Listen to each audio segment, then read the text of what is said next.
Hi అండి. ఈవేళ నేను క్యాబేజీ కూర ఆవో పెట్టి మరి చూపిస్తున్నాను. క్యాబేజీలోను విడిగా కూర వండుకోవడం, ఈ ఫ్రైడ్ రైస్లో వేయడం ఈ టైప్లో తెలుసు, కానీ ఇది పాత పద్ధతి.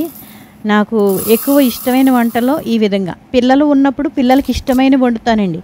ఇలాంటప్పుడు నేను వండుకునే విధంగా నేను వండేసుకుంటాను. ఇలాగా ఆవు పెట్టి కూర అనమాట.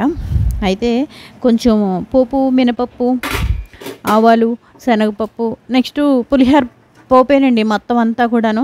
కూర గుమ్మడికాయలు అయితే ఇందులోను మినపవి వడియాలు అయితే వేసుకుంటారు కూరలోకి, నేను వేయలేదు. నెక్స్ట్ చింతపండు, కొంచెం ఆవ పెట్టి కూర అన్నాను కదండి, కొంచెం ఆవాలు మిరపకాయలు నానబెట్టేసుకున్నాను. ఈ విధంగా కచ్చపిచ్చగా కాకుండా కొంచెం పేస్ట్లో లాగా, మిక్సీలో అయితే ఇటు అటు ఎటు కాకుండా ఉండదు, నలగదన్నమాట.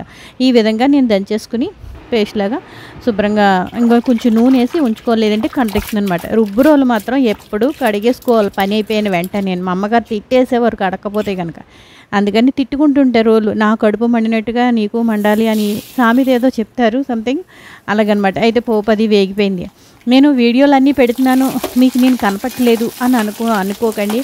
కనపడితే వీడియోల్లోనే చేసినట్టు కాదండి, మధ్య మధ్యలో కనపడుతూనే ఉంటాను. ప్లస్ వంటల్లో నేను చేసుకున్నప్పుడు నాకు నేనుగా వీడియోలు తీసుకోలేను కదా, అందుకని ఈ విధంగా నేను నా వాయిస్ అయితే మాత్రం మీకు అర్థమవుతుంది. అయితే ఈ విధంగా కొంచెం గట్టిగా పిండేసుకుని కూరలో వేసేసుకుందాం. పోపు అంతా వేసేసుకుని, చింతపండు కూడా వేసేసుకుని, కరివేపాకు వేసేసుకుని, కొంచెం పసుపు వేసేసుకుని ఉడకబెట్టేస్తున్నాను. కాబట్టి ఈ రాక్ సాల్ట్ అనేది మీకు చాలా బాగుందండి. నేను సాల్ట్ వాడాను. నేను దీనికి స్పెషల్ ఏంటంటే, మనం రెగ్యులర్గా 3 స్పూన్లు షుగర్ సాల్ట్ వేసుకుంటే అది 3 స్పూన్లు మిగతా మనం కూడా ఈ సాల్ట్ కూడా వేసుకున్నా తక్కువ అవుతుంది అనమాట. కాకపోతే అంటే లవణాలు కొంచెం సాంద్రత తక్కువగా ఉంటుంది, అది మంచిది అని చెప్పేసి అన్నారు, కొనుక్కున్నాను.